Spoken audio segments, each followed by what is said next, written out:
Bonjour Damien, Bonjour. merci de nous recevoir chez toi, dans ton laboratoire. Grand plaisir. C'est gentil, merci beaucoup. Première question, est-ce que tu peux te présenter rapidement? Alors oui, bien sûr, moi je suis assistant ingénieur depuis 2 ans. Auparavant, j'étais électricien aux ateliers de l'université, au service commun, jusqu'en 2008. Et puis je suis arrivé ici, j'ai passé des concours pour passer technicien en préparation d'échantillons, en spécialité des matériaux ferreux ou non ferreux. Et tu travailles à l'UMET, Oui, dans tout à l'équipe MPGM. Est-ce que tu peux nous expliquer ce qu'on y fait en quelques mots? Alors, en quelques mots, ici, on s'amuse à martyriser et à maltraiter les matériaux pour en connaître les mécanismes de défense et puis caractériser les matériaux. On fait aussi de l'élaboration de matériaux, c'est-à-dire qu'on fait la fonderie, on essaye de créer des nouveaux matériaux. Enfin voilà, on est à la pointe de la technologie. Et donc toi, du coup, au sein de cette équipe, au sein de ce labo, concrètement, quel est ton rôle au sein de cette équipe? Alors, j'ai un rôle un peu central puisque je suis au début de la chaîne de la caractérisation, c'est-à-dire la préparation d'échantillons.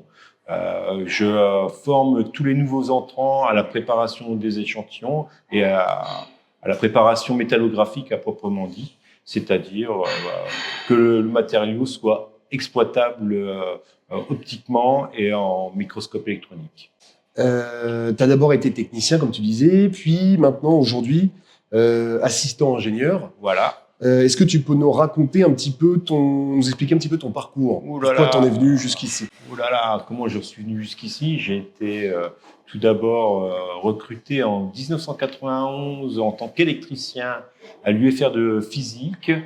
Et puis après, j'ai passé les concours nationaux à Paris pour passer adjoint technique en électricité. Et j'ai été affecté aux ateliers de l'université. J'y suis resté à peu près 15-16 ans, jusqu'en 2008.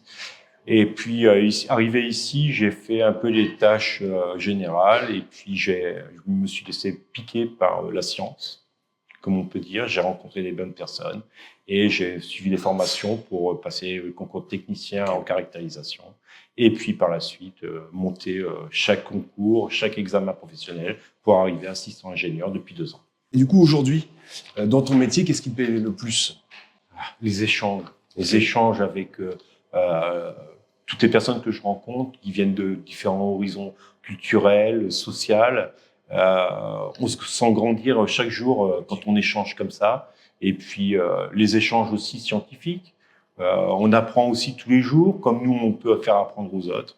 Enfin, je pense que c'est un grand échange. Et selon toi, quelle est l'importance de ton travail dans le bon fonctionnement d'un labo de recherche au sein de cette équipe?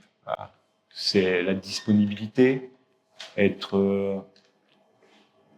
au service de l'autre. Je pense que c'est ça. Le bon fonctionnement, c'est ça, c'est être au service de l'autre et puis sans rien entendre au retour, mais voilà, le plaisir de donner au quotidien. Moi, c'est mon plaisir en fait. Aurais-tu un conseil ou un message à faire passer aux jeunes qui s'intéressent aux sciences, mais qui, voilà, pour l'instant, ne se voient pas forcément ou ont des doutes pour intégrer ce domaine-là? N'ayez aucune crainte. Franchement, on est là pour vous aider, on est là pour vous faire avancer et franchement, c'est un métier super génial. La science, ça fait grandir tout le monde. Ok, très bien. Voilà. Merci beaucoup. Je vous en prie.